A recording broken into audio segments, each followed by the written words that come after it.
Hello again, everyone. Welcome to pre-lab for this day today, for your lab today. That lab is actually the recrystallization lab. Recrystallization is actually a very fun experiment to do. I'm sad that you're not going to be able to get to do it in lab itself because it's like your first experiment where you're actually doing real chemistry, like making some crystals. Um, a lot of the Gen Chem labs are very like it's chemistry, but when you talk about real chemistry, you're talking about synthesizing things and new molecules and all that stuff, right? That's when it happens. In organic chemistry is when it happens. That's why they call it organic synthesis. And so recrystallization is actually one of the steps that we use to purify a product that we've synthesized, right, of its impurities. Because a lot of times when you're doing a synthesis of any kind of molecule, you're going to end up with your molecule, your product, right? But it's going to be mixed with a whole bunch of nastiness, and you don't want that nastiness. You want to get it as pure as possible, right? And one of the ways to do that is using recrystallization. So a good example of this would be um, back when I was in organic lab, which was not too long ago, when I was an undergraduate in organic lab, we did an experiment where we synthesized tetraphenylporphyrin, right? Where you took a pyrrole, which is just a five-membered ring with a nitrogen in it, right? And and you would synthesize a cyclic molecule with four of those in a row and make this really cool tetrapyrrole molecule, which is a little complicated for me to draw for you right now, but it's really neat. And the cooler thing about it too is that it had purple crystals, right? But you wouldn't know that until you crystallized it, right? Until you recrystallized it, and so the interesting thing here is that when you're doing the reaction itself, you'll learn more about this in organic too. But one of the things that you do to kind of start a reaction from happening is do a thing called reflux, where you put in all your you're putting all your reactants into a flask, and you heat it up and you let it boil and it evaporates and it condenses with a little condenser at the top and comes back down back and forth for a little while, and then and that's what initiates the reaction. And so but the problem though is that when you look at the flask after you've done this reflux, the pot, the mixture is like completely black. You have no idea whether or not you got any crystals or not.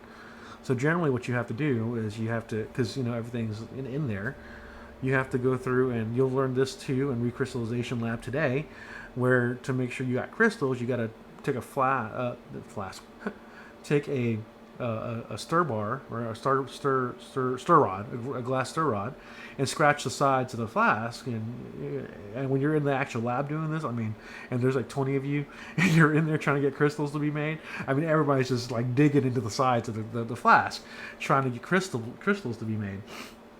Sometimes that doesn't work.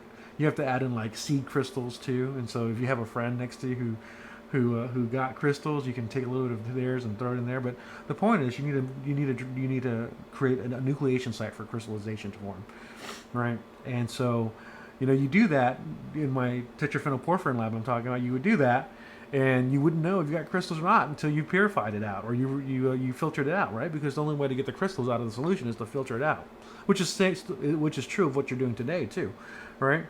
Because you'll be able to see crystals today because you have a clear solution. But when we were doing tetraphenylporphyrin, it was like a black liquid, and so it was a very exciting moment when you finished, scratching, or you seeded your crystals and stuff like that with your friend's crystals, and you poured it into a filter, and the black liquid goes away, and what you came up with was purple, bright, shiny sparkles of crystals, and that was one of my favorite labs that we did in undergraduate organic chemistry. And I'm sad that they don't do that lab anymore, and I wish they did. Maybe it could be a demonstration someday, right? But luckily, today, you don't have to do any kind of reaction first. You're just going to recrystallize a molecule called. Let me switch over to whiteboard mode for you. You're just going to recrystallize a molecule called acetanilide. And I always have a problem spelling this thing, so I have to write it down somewhere. Acetanilide, right? And this is a molecule or compound, right? And what you're going to be getting is an impure version of it, right? You'll have mostly that in it, right? But it's going to have all kinds of impurities in it, which is very reminiscent of how it is, like I said, in organic synthesis, because when you're synthesizing anything, you always have all these impurities in your sample after you're done synthesizing, so you've got to recrystallize it, right? You got to recrystallize it.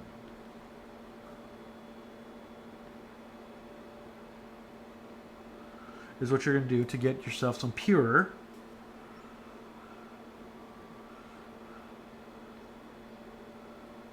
acetanilide, right?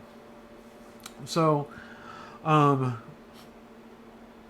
acetanilide has this molecule right here, and it's an interesting molecule. It's got a benzene ring, right? It has an amine right here, and it has a carbonyl right here, and a methyl group, right? Nope, that's not right. It should be CH3. There we go. That's acetanilide right there. That's the molecule that you're going to be recrystallizing. So, interesting thing about this is, like, back in the day, the acetanilide was actually used as an analgesic, like as a painkiller, right? Turned out, though, that it was pretty toxic to the human body. At the same time, it was killing pain. Maybe that's why it was so so good at being a painkiller, because it was so toxic.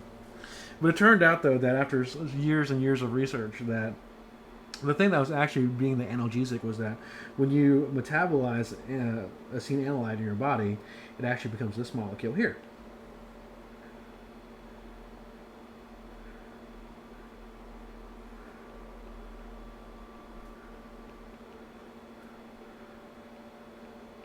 Right? And the learned of you, the well learned of you, should notice or should recognize that molecule as being acetominophen. And I guarantee you I did not spell that right. But acetaminophen is Tylenol.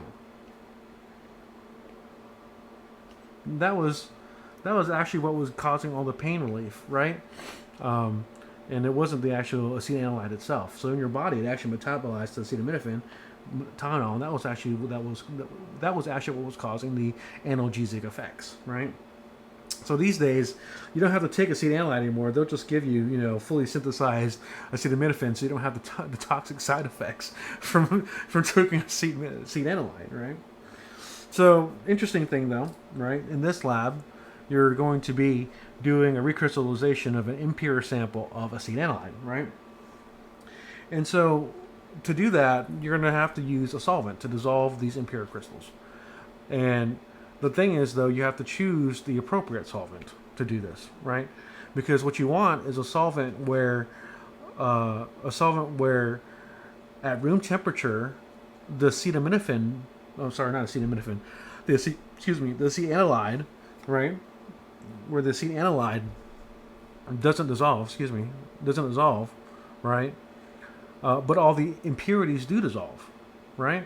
And to take that even a step further, you want it not to dissolve at room temperature, right? But you wanted them all to dissolve at high temperature, right? At a heated temperature. So, just to bring it all together, right? You need a solvent. And solvents are like, remember I was talking about solvents in the previous lecture, things like water, which is a protic solvent, acetone, ethanol, diethyl ether, those kinds of things are solvents. Turns out that acetanilide, right, is actually soluble in all these solvents, but not to the same degree, right? But then there are the impurities that are in this impure sample too. And what you want is a solvent, of that will dissolve the impurities and acetanilide at high temperatures, right?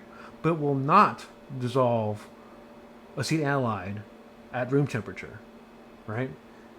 But will keep the impurities dissolved.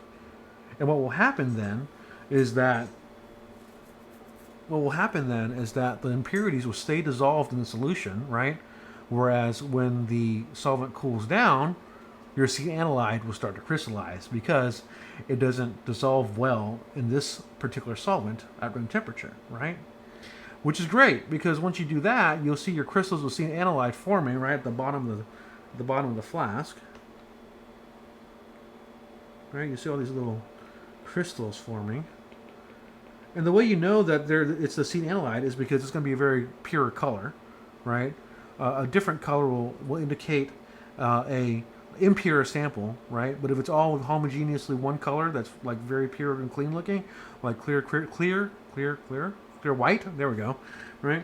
Then you know you've got a clear sample, a clean sample, pure sample of acetic aniline, right? The problem though now is that you still have it in the solution, right, of some solvent, and I'm not going to tell you what the solvent is because you have to determine that yourself. And what was I saying? Oh, you have your crystals in this solvent, right? And the solvent still has all the impurities in it too, right? And so what do you have to do? You've got to filter it out. So you'll take a flask, not a flask, a funnel, right? And you put a piece of filter paper in there, and you're going to pour the solution into the filter paper in the funnel, right? And so it comes down here in the solution with all the impurities still dissolved in it, right? Will go out into this waste down here, and your crystals are left in the filter paper up here. Really? That must be really hard of English because I don't know how to spell crystal. Crystals. There are left in the filter paper, right? And if you were actually in lab, what you would do is you would take your crystals and put them into a cabinet, let them dry out, and then come back the next time and then weigh out how many crystals you have, right? So you can determine your percent yield of the crystals. So, yeah. I will say that the videos that are provided by LabFlow this time are really good for on both recrystallization and the filtration part too. So pay attention to those videos. They'll go over some stuff that I forgot to go over here, and you'll just be basically you'll be requesting your data through the report submissions thing, and the data will give you data for 4 different solvents, and you've got to determine from those solvents which is the appropriate solvent to use as your solvent to do recrystallization, and then answer the rest of the questions on the report. If you have any questions, let me know. That's your pre-lab lecture for today, and I will see you tomorrow for the exam.